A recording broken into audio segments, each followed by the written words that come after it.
What's up, y'all? It's Christine Pelaez, ADHD, bipolar type 1, nurse, and your host of Soul Centered, a mental health podcast about all things taboo, vulnerable, and soul searching. I talk mental health to free us all from capitalism. On today's episode, I want to talk about my first days back to work, and then I want to quote this book that I've been reading because it really ties in to like these themes of me going back to work and somebody that is very near and dear to me going or starting a new job, and how her experience has been with being very hard on herself and having like a lot of negative self-talk. And I think you and I talked about this, like negative self-talk, like in another episode, but I think it really why not talk about it again, and then through kind of like a different lens, because there's so much to say about all topics, and I will definitely be repeating myself a lot, because yeah, why not, right? Because if it's still an issue to me, then I want to talk about it. Okay, so first things first, I think I want to talk about, because I do put in effort into my outfit, so I would like to show you my outfit. Here you go. Like, just now, I was like having I'm kind of shaky. Yeah, I'm kind of shaky, and then like also a little nervous, and I felt like I also was being a little bit perfectionistic, definitely while getting ready for this podcast with you. Like I was like choosing the right earrings. Oh, and this necklace I've had for over a decade, and I used to accessorize a lot. I am back to accessorizing a lot, but I used to also. There was a period of time clearly that I didn't really accessorize that much, but I used to like wear a lot of necklaces, and so I have a bunch, and I feel like since I dress up to hang out with you regularly, I could reintroduce these necklaces, because a lot of them are really cool. Like, look at this one's pretty cool. For my podcast listeners who are not watching on YouTube, the necklace that I'm wearing right now is kind of like this.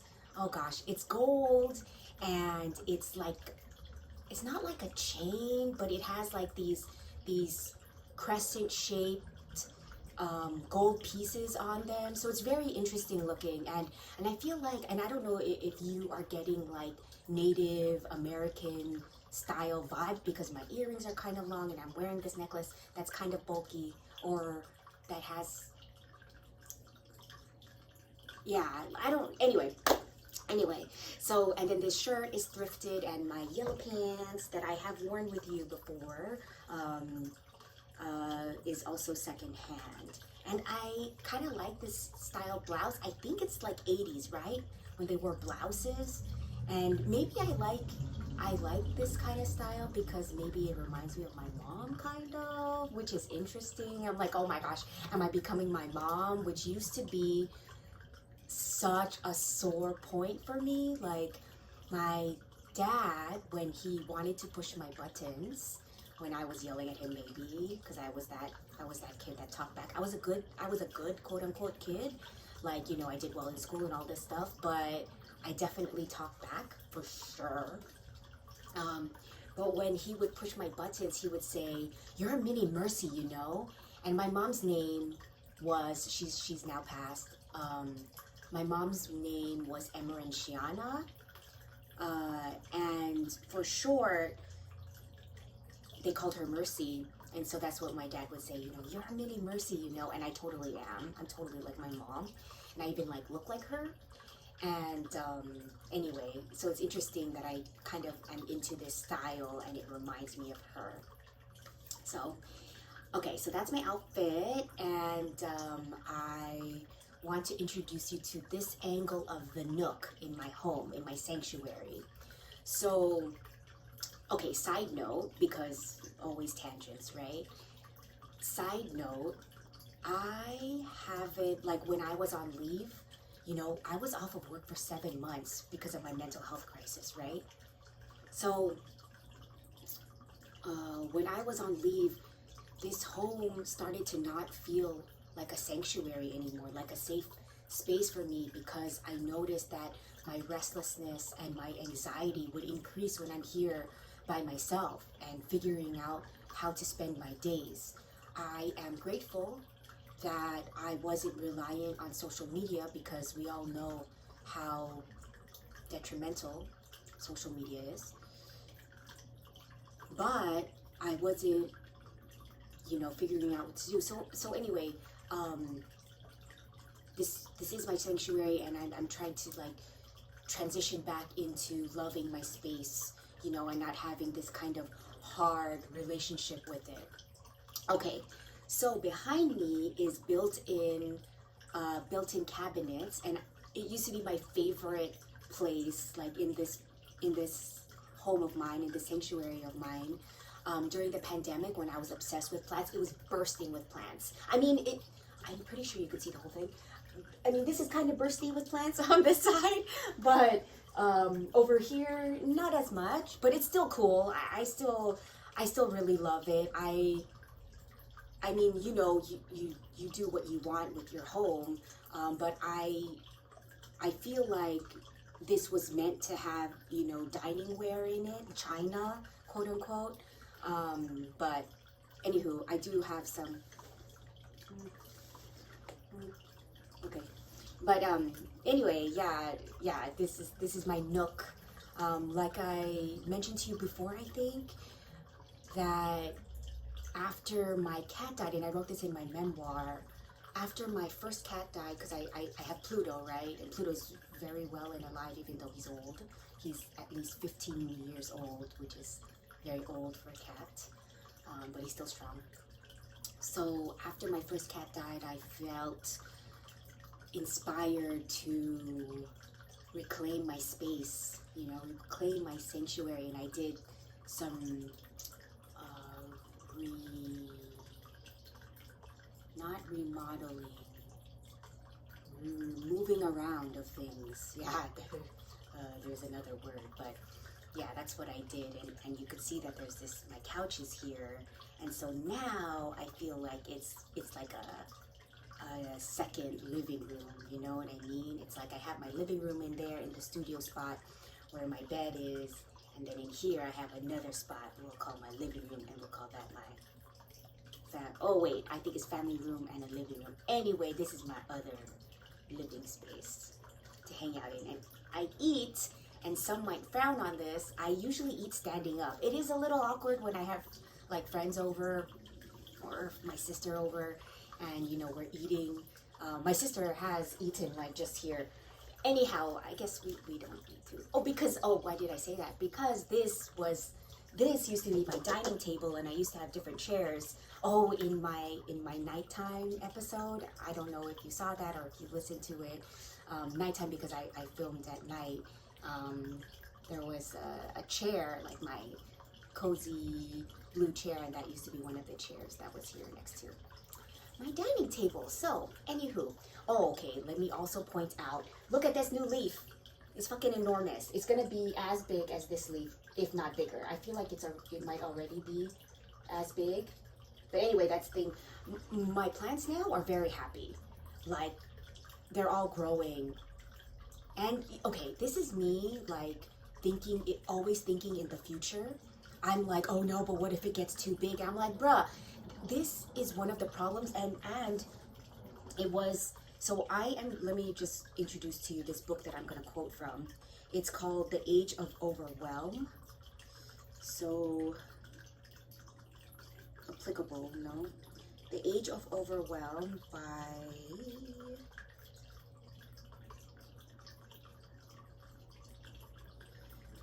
Laura Van der Lipsky.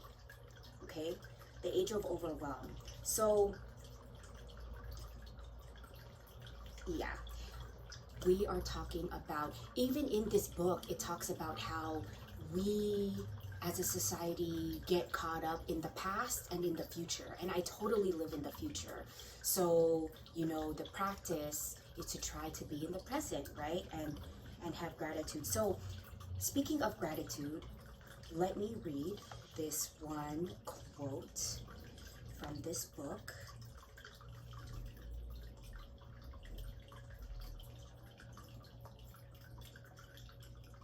Oh, and I'll read this first quote that is not like really, actually it ties into what I'm going to talk about later. So wholeness does not mean perfection.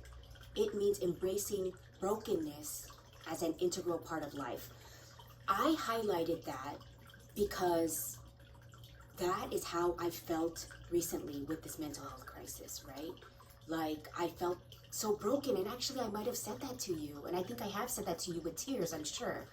It's like that I just feel so broken, and so that quote just reminded me that I'm okay, that this is being broken, feeling broken is okay, and it's natural. It's part of being human. It's part of living. And so, yeah, that really meant a lot to me. And we're not gonna feel broken all the time. And I feel like I'm saying this now out loud, and I'm feeling it now for myself, now that I've gone back to work, and that I have much to be grateful for. Yeah, and that's what I'm gonna talk about too, that we are going to practice gratitude together. I am going to talk about how I'm grateful, and I'm going to celebrate Nadia, my now former. I had my last session with Nadia at Nadia, Nadia Deala on Instagram. She was my creative coach, but she was an acquaintance before, but we'll always be friends. Hi, Nadia. She watches my stuff because she's so supportive and great. So I am going to celebrate with you. About me going back to work. Okay, so let me read this about gratitude. Instinctually, we know that gratitude may feel good, but science backs up the notion that gratitude has a significant impact on our overall health, both individually and collectively. When we feel gratitude, parts of our brain involved in feelings of bonding and connectedness are activated, and we release neurochemicals like dopamine and serotonin. As neuroscientist Dr. Antonio Damasio says, gratitude rewards generosity and maintains the cycle of healthy social behavior. And then also, any amount of gratitude one can muster can be deeply self-preserving. Okay, bitch. Okay. I'm trying to not say that word anymore because it's kind of like negative. Okay, y'all. Yeah, that's better. Okay, y'all, let's practice some gratitude. I am deeply grateful to have work and to have started work. I was very nervous, understandably, before starting work, but I was blessed with 2 days of ease. It wasn't crazy, right? I didn't jump into the fire. The universe granted me a simple first 2 days. You know, there were things that I got feedback on, which were great, you know, that I can work on. And I am grateful for a preceptor who's very good and competent and is very understanding. And I'm also grateful that I was easy on myself. It's like all this practice with loving kindness really came a long way. But granted, you know, it wasn't a hard day. I didn't make a lot of mistakes. I felt like it was getting right back. I was getting right back into things, you know, and it wasn't difficult. So I'm just so grateful for all these things. So I am celebrating that. I am celebrating that I am getting back into things. I am celebrating that I did not have a nervous breakdown. There was a code that happened. It wasn't an intense code, but you know, who knows what could have triggered me, right? I'm thankful that my preceptor did not make me be the primary nurse for this patient. She was like, you don't need that on your first day. I'm grateful for that and thankful for that generosity that she gave me. And so, yeah, I'm grateful that I survived and that it was okay. So, yeah, really, really, really great first days. And it's like nice, I can do this, and it's nice that I can be back for my patients, right? So yeah, many things to be grateful for. So now I also want to talk about, the negative self-talk, and really it's us shaming ourselves, right? So I have a dear person who started a new job and is in a new environment. And so I'm sure all of us, every single person, you, me, like everybody can relate to starting a new job and feeling very nervous, and then having all of this pressure and expectations put on ourselves, right? It's like we want to do well, and so we put all this pressure on ourselves. Oh my gosh, here, let me tell you about a story of when I started at Stanford, right? Stanford's a big name, lots of expectations, big standards, and I remember doing this exact same thing where I was like, oh my gosh, I have to perform, I have to do well, I have to be on my A game, lots of pressure, right? And then it's busy, right? I was a nurse, and so it was really busy, and I felt like I wasn't doing that well. And then I remember being in the great break room, and my preceptor asked me, like, how are you doing? And I started crying because that was like somebody gave me the opportunity to release emotion, and that was I was overwhelmed, And so not in exactly the same way, but in a kind of similar way, like that is what is going on for my friend. And she's like, I was so mean to myself when I was making mistakes. Like, you shouldn't be making mistakes like this. And so it's just like so sad because like we need to be our own best friends, right? Like we need to practice loving kindness to ourselves. Like we need to speak to ourselves the way we would speak to a friend. I just said that. But yeah, like I told her, I was like,